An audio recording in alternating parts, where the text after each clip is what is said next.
एकनाथ शिंदे आणि उद्धव ठाकरे यांच्यातील शिवसेना पक्ष आणि धनुष्यबाण या निवडणूक चिन्हाच्या मुद्द्यावर आज सर्वोच्च न्यायालयामध्ये सुनावणी पार पडणार आहे। स्थानिक स्वराज्य संस्था निवडणुकीचा मार्ग त्यामुळे मोकळा झाल्यामुळे ठाकरे यांनी 2 वर्षांपूर्वी प्रलंबित शिवसेना आणि धनुष्यबाणाच्या याचिकेवर तातडीने सुनावणी घेण्याची मागणी करणारा अर्ज केला होता।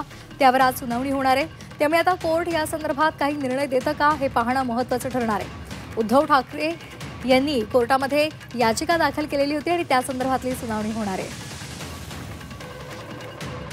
तर या संदर्भात वकील असीम सरोदे यांच्याशी संवाद साधलेला आहे आमच्या प्रतिनिधी उर्वशी खोना यांनी। पाहूया।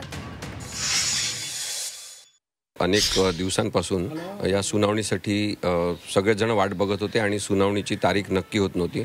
परंतु मागच्या वेळेस जस्टिस सूर्यकांत यांनी स्पष्टपणे सांगितलं की ही सुनावणी आता अंतिम स्वरूपाचीच आपण घेऊ, त्यातले लहान लहान मुद्दे डिस्कस न करता कायमस्वरूपी सुनावणी घेऊन आपण त्याच्यावरचा निर्णय देणार आहोत असं जस्टिस सूर्यकांत यांनी सांगितल्यामुळे आज जी सुनावणी होणार आहे त्याच्याबद्दलच्या आशा आणि अपेक्षा वाढलेल्या आहेत की आज एक कायमस्वरूपी निर्णय होईल आणि शिवसेना पक्षाचं धनुष्यबाण हे पक्षचिन्ह जे निवडणूक आयोगाने एकनाथ शिंदे गटाला दिलं तो निर्णय योग्य होता का हा मुद्दा कायमस्वरूपी निकालात निघेल आणि अर्थातच यातून महाराष्ट्राच्या राजकारणामध्ये एक मोठा भूकंप होईल अशी शक्यतासुद्धा आहे। कारण की कायद्याच्या दृष्टिकोनातून आणि संविधानिक दृष्टिकोनातून बघितल्यास एकनाथ शिंदे यांची बाजू अत्यंत कमजोर आहे आणि त्यामुळे सातत्याने ते प्रयत्न करत आहेत की पुढची तारीख घेतली पाहिजे, पुढे तारीख ढकलली पाहिजे।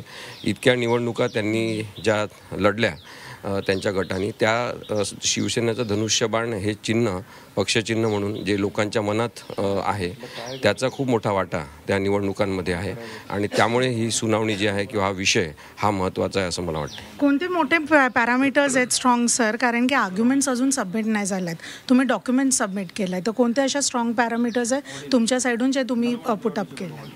हे सगळ्यात महत्त्वाचं आहे की संविधानिक दृष्टिकोनातून निवडणूक आयोगाला सिम्बॉल ऑर्डरनुसार केवळ सिम्बॉल डिसाईड करण्याचा हक्क आहे।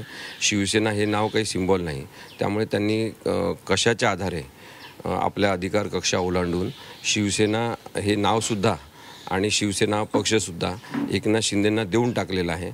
या संदर्भात संविधानिक चर्चा आजच्या युक्तिवादात होईल। नक्कीच तर लक्ष असेल या गोष्टींवरती की नेमकं जे आहे आज पण तारीख पे तारीख होणार की आज कुठे ना कुठे महत्त्वाची सुनावणी आहे हे जे आहे बघणं गरजेचं ठरेल। व्हिडिओ जर्नलिस्ट रंजन रस्तोगी बरोबर मी उर्वशी खोना, झी मीडियासाठी।